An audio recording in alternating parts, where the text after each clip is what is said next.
ಇವಾಗ ಪ್ರೊಡ್ಯೂಸರ್ ಆಗ್ತಿದ್ದೀರಾ, ಎಷ್ಟು ಖುಷಿ ಇದೆ. ಈ ಒಂದು ಚೇಂಜಸ್ ಯಾಕೆ ಸರ್, ಅನ್ನದಾತರಾಗಬೇಕು ಅಂತ ಅನಿಸಿದ್ದು ಯಾಕೆ ಅನ್ನುವಂಥದ್ದು, ಅದು ಹಬ್ಬದ ದಿನ ಹೊಸ ಸಿನಿಮಾ ಅನೌನ್ಸ್ ಆಗಿದೆ. ಇವಾಗ ಏನಂತಂದರೆ ಕೆರೆ ನೀರು ಕೆರೆಗೆ ಚೆಲ್ಲಿ ಇರ್ತಾರೆ. ಇವಾಗ ನಾವು ಬಂದಿರೋದೇ ಇಂಡಸ್ಟ್ರಿ ನಂಬ್ಕೊಂಡೆ ನಾವು ಬಂದಿರೋದು. ಈಗ ಇಂಡಸ್ಟ್ರಿಯಿಂದ ಬಂದ ಮೇಲೆ ಇನ್ನು ನನ್ನ ಏನೋ ಒಂದು ಪ್ರಯತ್ನ ಏನು ಮಾಡಬೇಕು ಅಂತ. ಇಷ್ಟು ವರ್ಷ ಫೈಟ್ ಮಾಸ್ ಆಯಿತು, ನೆಕ್ಸ್ಟ್ ಡೈರೆಕ್ಷನ್ ಆಯಿತು. ಡೈರೆಕ್ಷನ್ ಆದಮೇಲೆ ಯಾವುದೋ ಒಂದು ಕತೆ ನಂಗೆ ತುಂಬ ಇಷ್ಟ ಆಯಿತು. ಇಷ್ಟ ಆಗಿದ ತಕ್ಕನಾಗೆ ನನ್ನ ಎಲ್ಲ ಸ್ನೇಹಿತರ ಜೊತೆಲಿ ಒಂದು ಕೈ ಜೋಡಿಸಿದಾಗ ಒಂದು ಬೇರೆ ಲೆವೆಲಲ್ಲಿ ಒಂದು ಸಿನಿಮಾ ಮಾಡೋಣ ಅಂತ ಅಂದ್ಕೊಂಡು ಒಂದು ಪ್ರಯತ್ನ ಪಡ್ತಾರೆ ಅಷ್ಟೇ. ಸಿನಿಮಾದಲ್ಲಿ ನಾವು ಇವತ್ತೇನು ನೋಡ್ತಿದ್ವಿ, ಈ ಎಲ್ಲ ಕಲಾವಿದರನ್ನ ಬಿಟ್ಟು, ಯಾಕಂದರೆ ನಿಮಗೆ ದೊಡ್ಡ ಬಳಗನೇ ಇದೆ ಸ್ಟಾರ್ಗಳದ್ದು, ಯಾರಾದರೂ ಸ್ಪೆಷಲ್ ಅಪಿಯರೆನ್ಸ್ ಆ ಥರದವ್ರನ್ನ ತಲೆಗೆ ಇಟ್ಕೊಂಡಿದ್ದೀರಾ ಅಥವಾ ಹೇಗೆ? ನಮ್ಮ ಸಿನಿಮಾದಲ್ಲಿ ಕಥೆನೇ ಸ್ಪೆಷಲ್. ನಮ್ಮ ರಾಜವಿ ಶೆಟ್ಟಿ ಇದ್ದಾರೆ, ಇನ್ನೊಂದು ಸ್ಪೆಷಲ್. ಅದಲ್ಲದೆ ಎಲ್ಲರೂ ಹೊಸಬ್ರಿಗೆ ನಾವು ಒಂದು ಇದು ಮಾಡ್ತಾರೆ. ಸೌತ್ ಸಿನಿಮಾ ಇಂಡಸ್ಟ್ರಿಯ ಸೂಪರ್ ಸ್ಟಾರ್ಗಳು ಪ್ಯಾನ್ ಇಂಡಿಯಾ ಹೀರೋಗಳಾಗಿ ವರ್ಲ್ಡ್ ವೈಡ್ ಮೆರವಣಿಗೆ ಹೊರಡೋದಕ್ಕೂ ಮೊದಲು ಪ್ಯಾನ್ ಇಂಡಿಯಾ ಸ್ಟಂಟ್ ಡೈರೆಕ್ಟರ್ ಆಗಿ ಗುರುತಿಸ್ಕೊಂಡವರು ನಮ್ಮ ಕನ್ನಡ ಚಿತ್ರರಂಗದ ರವಿ ವರ್ಮಾ ಸರು. ಸೊ ಸ್ಟಂಟ್ ಮಾಸ್ಟರ್ ಆಗಿ ಶಾರುಖ್ ಖಾನ್, ಸಲ್ಮಾನ್ ಖಾನ್, ತುಂಬ ಜನ, ಆಮಿರ್ ಖಾನಿಂದ ಹಿಡಿದು ದೊಡ್ಡ ದೊಡ್ಡ ಸೂಪರ್ ಸ್ಟಾರ್ಗಳಿಗೆ ಸ್ಟಂಟ್ ಡೈರೆಕ್ಟರ್ ಆಗಿ ಕೆಲಸ ಮಾಡಿದ್ರು. ಅನಂತರ ಕನ್ನಡ ಚಿತ್ರರಂಗದಲ್ಲಿ ನಮ್ಮ ಹ್ಯಾಟ್ರಿಕ್ ಹೀರೋ ಶಿವಣ್ಣನಿಗೆ ರುಸ್ತುಮ್ ಅಂತ ಒಂದು ಸಿನಿಮಾ ಡೈರೆಕ್ಟರ್ ಮಾಡಿದರು. ಈಗ ಪ್ರೊಡಕ್ಷನ್ ಶುರು ಮಾಡಿದ್ದಾರೆ, ಅಂದರೆ ಪ್ರೊಡ್ಯೂಸರ್ ಆಗ್ತಿದ್ದಾರೆ, ಅನ್ನದಾತರಾಗಿದ್ದಾರೆ. ಇವತ್ತು ವರಮಹಾಲಕ್ಷ್ಮಿ ಹಬ್ಬದ ಪ್ರಯುಕ್ತ ಹೊಸ ಸಿನಿಮಾ ಲಾಂಚ್ ಆಗಿದೆ. ಅವ್ರನ್ನ ಮಾತಾಡಿಸ್ತಾ ಹೋಗ್ತೀನಿ. ಐಜಾರ್ ನಮಸ್ತೆ, ಹೇಗಿದ್ದೀರಾ sir? Super sir, multitasking, stunt master ಆಗಿದ್ದವರು, ಆನಂತರ ಡೈರೆಕ್ಟರ್ ಆದ್ರಿ, ಇವಾಗ ಪ್ರೊಡ್ಯೂಸರ್ ಆಗ್ತಿದ್ದೀರಾ, ಎಷ್ಟು ಖುಷಿ ಇದೆ. ಈ ಒಂದು ಚೇಂಜಸ್ ಯಾಕೆ ಸರ್, ಅನ್ನದಾತರಾಗಬೇಕು ಅಂತ ಅನಿಸಿದ್ದು ಯಾಕೆ ಅನ್ನುವಂಥದ್ದು, ಅದು ಹಬ್ಬದ ದಿನ ಹೊಸ ಸಿನಿಮಾ ಅನೌನ್ಸ್ ಆಗಿದೆ. ಅಂದರೆ ಅನ್ನದಾತರು ಅಂತಲ್ಲ, ಅಂದರೆ ಇವಾಗ ಏನಂತಂದರೆ ಕೆರೆ ನೀರು ಕೆರೆಗೆ ಚೆಲ್ಲಿ ಅಂತಾರೆ. ಇವಾಗ ನಾವು ಬಂದಿರೋದೇ ಇಂಡಸ್ಟ್ರಿ ನಂಬ್ಕೊಂಡೆ ನಾವು ಬಂದಿರೋದು. ಇವಾಗ ಇಂಡಸ್ಟ್ರಿಯಿಂದ ಬಂದ ಮೇಲೆ ಇನ್ನು ನನ್ನ ಏನೋ ಒಂದು ಪ್ರಯತ್ನ ಏನು ಮಾಡಬೇಕು ಅಂತ. ಇವಾಗ ಇಷ್ಟು ವರ್ಷ ಫೈಟ್ ಮಾಸ್ ಆಯಿತು, ನೆಕ್ಸ್ಟ್ ಡೈರೆಕ್ಷನ್ ಆಯಿತು. ಡೈರೆಕ್ಷನ್ ಆದಮೇಲೆ ಯಾವುದೋ ಒಂದು ಕತೆ ನಂಗೆ ತುಂಬ ಇಷ್ಟ ಆಯಿತು. ಇಷ್ಟ ಆಗಿದ ತಕ್ಕನಾಗೆ ನನ್ನ ಎಲ್ಲ ಸ್ನೇಹಿತರ ಜೊತೆಲಿ ಒಂದು ಕೈ ಜೋಡಿಸಿದಾಗ ಒಂದು ಬೇರೆ ಲೆವೆಲಲ್ಲಿ ಒಂದು ಸಿನಿಮಾ ಮಾಡೋಣ ಅಂತ ಅಂದ್ಕೊಂಡು ಒಂದು ಪ್ರಯತ್ನ ಪಡ್ತಾರದು ಅಷ್ಟೇ.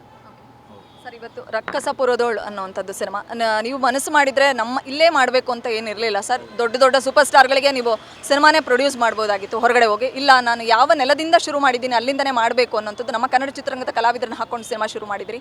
ಸೊ ರಕ್ಕಸ ಪುರದೋಳು ಸಿನಿಮಾದ ಬಗ್ಗೆ ಮಾತಾಡೋದಾದ್ರೆ, ಸಿನಿಮಾ ಅಂತ ಅಂದರೆ ಇವಾಗ ನಾನು ಈಗಷ್ಟೇ ನೀವು ಜಸ್ಟ್ ಏನಂತ ಹೇಳಿದ್ರೆ, ಇವಾಗ ನಾನು ಬಾಲಿವುಡ್ ಹೋದಾಗ ಫಸ್ಟ್ ಸಲ್ಮಾನ್ ಖಾನ್ ಸಿನಿಮಾ ಮಾಡಿದಾಗಲೇ ನಾನು ರವಿ ವರ್ಮಾ ಬ್ಯಾಂಗ್ಳೂರು ಅಂತ ಹಾಕ್ಸಿದ್ದೆ.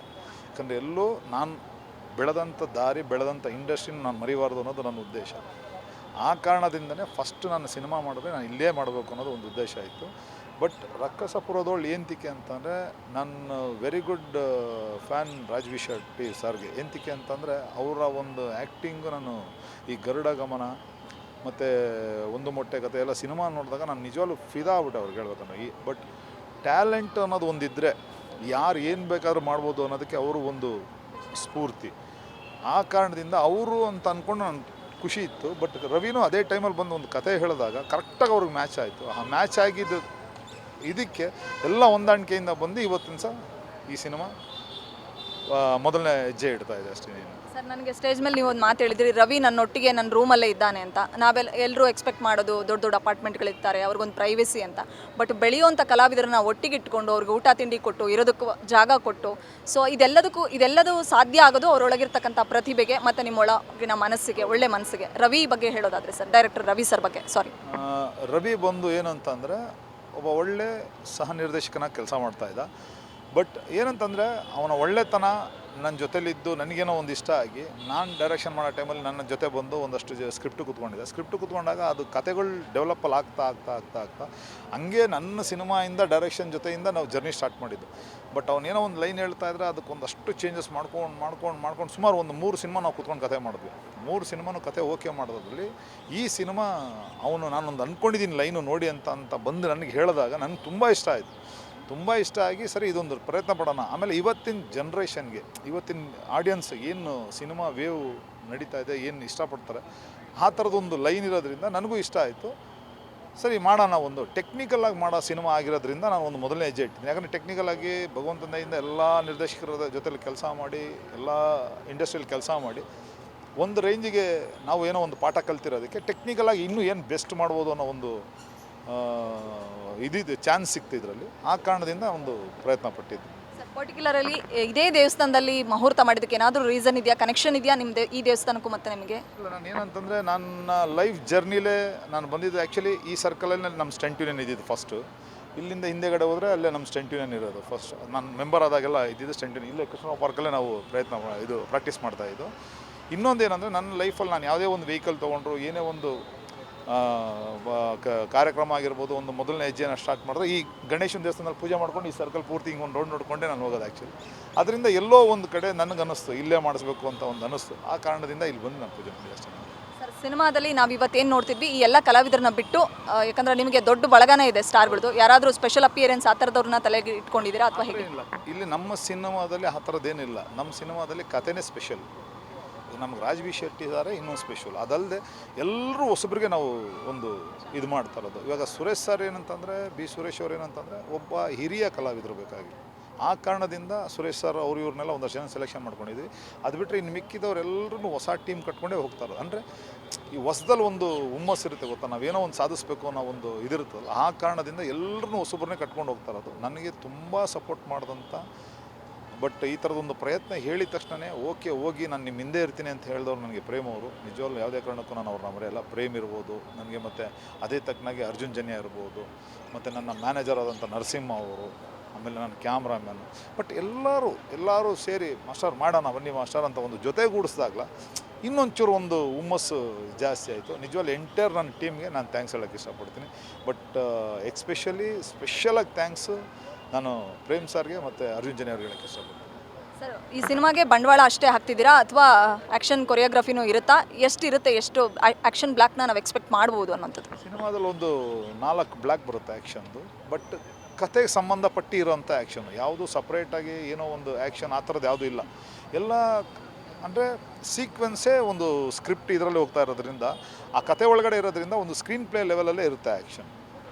ಸರ್, ಚೂಮಂತರಲ್ಲಿ ನೀವು ಫುಲ್ ಫ್ಲೆಡ್ಜಾಗಿ ನಾವು ನೋಡಿದ್ವಿ. ಈ ಕಡೆ ಡೈರೆಕ್ಷನ್ ಮಾಡ್ತೀರಿ, ಈಗ ಪ್ರೊಡ್ಯೂಸರ್ ಆಗ್ತಿದ್ರಿ, ಆ ಕಡೆ ಆ್ಯಕ್ಟಿಂಗು, ಈ ಕಡೆ ಸ್ಟಂಟು ಡೈರೆಕ್ಷನ್ನು, ಈ ಮಲ್ಟಿ ಟಾಸ್ಕಿಂಗು, ಇನ್ನು ಏನು ಆಗಬೇಕು, ಏನು ಡೆಸ್ಟಿನಿ ರವಿ ವರ್ಮ ಸರ್ದು ಅನ್ನೋ ಒಂದು ಕುತೂಹಲ. ಆ ಥರದ್ದು ಏನಿಲ್ಲ. ಎಲ್ಲಿಗಂಟ ಏನು ನನ್ನ ಜರ್ನಿ ಹೋಗ್ತಾ ಇರ್ತದೆ, ಯಾರ್ಯಾರು ಪ್ರೀತಿಯಿಂದ ಏನೇನು ಕರೀತಾರೆ, ಒಂದೇ ಪ್ರೀತಿಗೆ ನಾವು ತಲೆ ಬಗ್ಗಿಸ್ಬಿಡ್ತೀವಿ. ಯಾರು ಕರೆದ್ರೂ ಪರವಾಗಿಲ್ಲ. ಬೇಕಾದ್ರೆ ಪ್ರೊಡಕ್ಷನ್ ಕೆಲಸ ಮಾಡಿದ್ರು ನಾನು ರೆಡಿ. ಪ್ರೀತಿಯಿಂದ ಕರೆದ್ರೆ ಏನು ಕೆಲಸ ಮಾಡೋಕ್ಕೂ ನಾನು ಸಿದ್ಧ. ನೋಡೋಣ, ಭಗವಂತ ಎಲ್ಲಿ ಕರ್ಕೊಂಡು ಹೋಗ್ತಾ ಇರ್ತಾನೆ ಅಲ್ಲಿಗೆ ಹೋಗ್ತಾ ಇರ್ತೀವಿ. ಯಾಕಂದರೆ ಕಲೆಗೆ ಕಲಿಯೋದಕ್ಕೆ ಕೊನೆ ಇಲ್ಲ. ಏನಾದ್ರು ಒಂದು ಇದ್ದೇ ಇರ್ತದೆ. ಏನೋ ಒಂದು, ಇವಾಗ ನಿಮ್ಮ ಹತ್ರ ನಾನೇನೋ ಒಂದು ಕಲಿಬೋದು, ಇವಾಗ ಇವ್ರ ಹತ್ರ ಏನೋ ಒಂದು ಕಲಿಬೋದು, ಯಾವುದೂ ಕೊನೆ ಇಲ್ಲ. ಬಟ್ ಅದನ್ನು ನಾವು ಅಕ್ಸೆಪ್ಟಿಂಗ್ ಮಾಡ್ಕೊಳ್ಳೋದು ಮೇನ್ ಇಂಪಾರ್ಟೆಂಟು. ಬಟ್ ಅದನ್ನೇ ನಾನು ಪ್ರಯತ್ನ ಪಡ್ತಾಯಿದ್ದೀನಿ ಅಷ್ಟೇ. ನಮಗಿರೋ ಇನ್ಫಾರ್ಮೇಷನ್ ಪ್ರಕಾರ 2 ಪ್ಯಾನ್ ಇಂಡಿಯಾ ಪ್ರಾಜೆಕ್ಟ್, ಒಂದು UI ಮತ್ತು KD.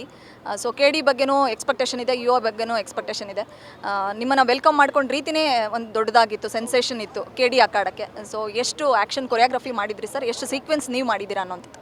ಆ್ಯಕ್ಚುಲಿ KDಲಿ ಫುಲ್ ಸೀಕ್ವೆನ್ಸ್ ನಂದೇ ಇರೋದು. ಒಂದು ಸೀಕ್ವೆನ್ಸ್ ಮಾತ್ರ ನಮ್ಮ ಹೊರಗಡೆ ಇವ್ರು ಬಂದು ಮಾಡ್ಕೊಂಡು ಹೋಗಿದ್ದಾರೆ, ರಾಮ್ ಲಕ್ಷ್ಮಣ್ ಅವ್ರು ಮಾಡಿದ್ದಾರೆ. UIಲೂ ಅಷ್ಟೇ ನಂದು 3 ಸೀಕ್ವೆನ್ಸ್ ಇದೆ, UIಲಿ 3 ಸೀಕ್ವೆನ್ಸ್ ಇದೆ. ಬಟ್ ಏನಂದರೆ ಡೇಟ್ಗಳು ಕ್ಲಾಶ್ ಆದ ಕಾರಣದಿಂದ ಬೇರೆಯವರು ಆ ಥರ ಬಂದು ಹೋಗಿರೋದು. ಬಟ್ ನಾವು ಮಾಡಿರೋದ್ರಲ್ಲಿ ತುಂಬ ಬೇರೆ ಲೆವೆಲಲ್ಲಿ ಮಾಡಿರೋದು. UIನೂ ಇದೆ, KDನೂ ಇದೆ. ಬಟ್ ನಾನು ಹೇಳೋದಕ್ಕೆ ಅದೇನು ಹೇಳ್ತಾರಲ್ಲ, ಎತ್ತವ್ರು ಹೆಗಣ ಮುದ್ದು ಅಂದಾಗ ನಾನು ಏನೇ ಮಾಡಿದ್ರೆ ನಾನು ಸೂಪರ್ ಅಂತ ಅಂದ್ಬಿಡ್ತೀನಿ. ಬಟ್ ಆಡಿಯನ್ಸ್ ಏನು ಹೇಳ್ತಾರೆ ಅದನ್ನು ನಾನು ನೋಡ್ಬೋದು. ಅವ್ರಿಗೆ ಇಷ್ಟ ಆದರೆ ನನ್ನ ಇಷ್ಟ, ಅಷ್ಟೇನೇನಿಲ್ಲ. ಬಟ್ ಏನೋ ಒಂದು ಹೊಸದಾಗಿ ಪ್ರಯತ್ನ ಪಟ್ಟಿದ್ದೀವಿ.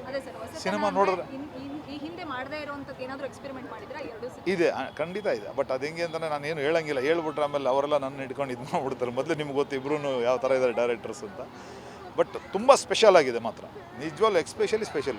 ಉಪ್ಪಿ ಸಾರ್ದೇ ಬೇರೆ ರೇಂಜಲ್ಲಿದೆ, ಆಮೇಲೆ ಪ್ರೇಮ್ ಸಾರ್ದೇ ಬೇರೆ ರೇಂಜಲ್ಲಿ. ಈ ಮಧ್ಯದಲ್ಲಿ ಇನ್ನೊಂದು ಸಿನಿಮಾ ಮಾಡ್ತಾಯಿದ್ದೀನಿ. ಬಟ್ ನಾನು ರೀಸೆಂಟಾಗಿ 3 ಸೀಕ್ವೆನ್ಸ್ ಮಾಡಿದ್ದೀನಿ. ಅದರಲ್ಲಿ ಇರೋದೇ ಮೇನ್ ದೊಡ್ಡದು 45 ಅಂತ ಒಂದು ಸಿನಿಮಾ. ನೀವೇ ನೋಡಿ ಆಲ್ರೆಡಿ ಹೇಳ್ಬಿಟ್ರಿ.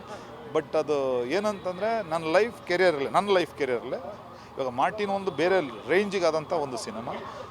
ಅದನ್ನು ಮೀರಿ ನೆಕ್ಸ್ಟ್ ಲೆವೆಲ್ಗೆ ಇನ್ನೊಂದು ನನ್ನ ಲೈಫ್ ಕೆರಿಯರಲ್ಲೇ ಒಂದು ದೊಡ್ಡ ಸಿನಿಮಾ ಅಂತ ಹೇಳೋಕ್ಕೆ ಇಷ್ಟಪಡ್ತೀನಿ 45. ಬಟ್ ಅದು ಕೆಲಸ ಇವಾಗ ನಾಳೆಯಿಂದ ಸ್ಟಾರ್ಟ್ ಆಗುತ್ತೆ. ಅದ್ರದ್ದು ಬೇರೆ ಲೆವೆಲಲ್ಲಿದೆ. ಒಂದು ಆ್ಯಕ್ಷನ್ನೇ 1 ತಿಂಗಳು ಮಾಡ್ತಾಯಿದ್ದೀವಿ. ಓನ್ಲಿ ಫಾರ್ ಒಂದು ಆ್ಯಕ್ಷನ್ನು 1 ತಿಂಗಳು ಬೆಂಗಳೂರು 100 ಜನ ಫೈಟರ್ಸ್ ನಿಂತ್ಕೊಂಡು ಮಾಡ್ತಾಯಿದ್ದೀವಿ. ಅದಲ್ಲದೆ ಇನ್ನು ಮಿಕ್ಕಿದ ಕ್ರೂಗಳು ಎಲ್ಲ ಬಾಂಬೆಯಿಂದ ಟೆಕ್ನಿಷಿಯನ್ಸ್ಗಳು, ಸ್ಪೆಷಲ್ ಎಫೆಕ್ಟ್ಸ್ಗಳು, ಆ ಥರದ್ದೆಲ್ಲ ಇಟ್ಕೊಂಡು ಒಂದು ಶೂಟ್ ಮಾಡ್ತಾಯಿದ್ದೀವಿ. ಬೇರೆ ಲೆವೆಲಲ್ಲಿದೆ ಅದಂತ ಹೇಳೋಕ್ಕೆ ಇಷ್ಟ. ಸರ್, ಇದು ಬಿಟ್ಕೊಡಲ್ಲ ಗೊತ್ತು. ಬಟ್ ಅದೀರಾ ಮತ್ತು ನಮ್ಮ ಧ್ರುವ ಇಬ್ಬರು ಕಾಂಬಿನೇಷನಲ್ಲಿ ಸೀಕ್ವೆನ್ಸ್ ಇರುತ್ತಾ ಅಥವಾ ಇರಲ್ಲ ಅನ್ನೋಂಥದ್ದು KDನಲ್ಲಿ ಸಂಜು ಬಾಬಾ ಮತ್ತು ಧ್ರುವ ಸರ್? ನಾವು ಹೇಳೋಕ್ಕಾಗೋದಿಲ್ವಲ್ಲ, ನೀವೇ ಹೇಳ್ದೇನು ಮತ್ತು ನಾನು ಹೆಂಗೆ ಹೇಳೋಕ್ಕಾಗುತ್ತೆ? ಅದು ಹೇಳೋಗಿಲ್ಲ. ಯಾವೆಲ್ಲ ಪ್ರಾಜೆಕ್ಟ್ಸ್ ಇದೆ ಸರ್ ಇದನ್ನು ಹೊರತುಪಡಿಸಿ? ಈಗ ಅಮೀರ್ ಖಾನ್ ಪ್ರೊಡಕ್ಷನಲ್ಲಿ ಒಂದು ಸಿನಿಮಾ ಮುಗಿಸ್ಕೊಂಬಂದೆ, ಲಾಹೋರ್ 1947 ಅಂತ. ತಿರ್ಗಿ ಅದಾದಮೇಲೆ ಈಗ ಬಾರ್ಡರ್ 2 ಅಂತ ಒಂದು ಸಿನಿಮಾ ಮಾಡ್ತಾಯಿದ್ದೀನಿ, ಸೇಮ್ JP ದತ್ತ ಅವರು ಪ್ರೊಡಕ್ಷನಲ್ಲಿ. ತಿರ್ಗಾ ತೆಲುಗಲ್ಲಿ ಮೈತ್ರಿ ಮೂವೀಸ್ ಒಂದು ಸಿನಿಮಾ ಮಾಡ್ತಾರೆ. ಬಟ್ ಇಲ್ಲ ಅವ್ರು ಮಾಡ್ತಾ ಇರೋದು ಸ್ವಲ್ಪ ಬೇರೆ ಲೆವೆಲಲ್ಲಿ ಆ್ಯಕ್ಷನ್ ಮಾಡ್ತಾಯಿದ್ದಾರೆ. ಬಟ್ ಹಾಲಿವುಡ್ಡಿಂದ ಏನೋ ಸಮಥಿಂಗ್ ಏನೋ ಇದು ಮಾಡ್ಕೊಂಡು ಮಾಡ್ತಾಯಿದ್ದಾರೆ. ನೋಡೋಣ ಮುಂದೆ ಏನಾದ್ರು ಖಂಡಿತ ಬಂದರೆ ನಾನು ಯಾವತ್ತಿದ್ರೂ ನಾನು ರೆಡಿ. ಯಶ್ ಅವರೇ ಅಂತಲ್ಲ, ಹೊಸ ನಿರ್ದೇಶಕರಿಗೆ ಬಂದರೂ ನಾನು ಕೆಲಸ ಮಾಡೋದು ನಾನು ಮಾಡ್ತೀನಿ. Thank you so much sir, ಒಳ್ಳೆಯದಾಗಲಿ. ಇದಿಷ್ಟು ರವಿ ವರ್ಮಾ ಸರ್ ಮಾತುಗಳಾಗಿತ್ತು. ಬೆಂಗಳೂರಿನಿಂದ ಕ್ಯಾಮ್ರಾ ಪರ್ಸನ್ ರಾಜೇಶ್ ಜೊತೆ Vishalakshi, entertainment bureau, guarantee news. Guarantee news, ಸುದ್ದಿ ಖಚಿತ, ನ್ಯಾಯ ನಿಶ್ಚಿತ.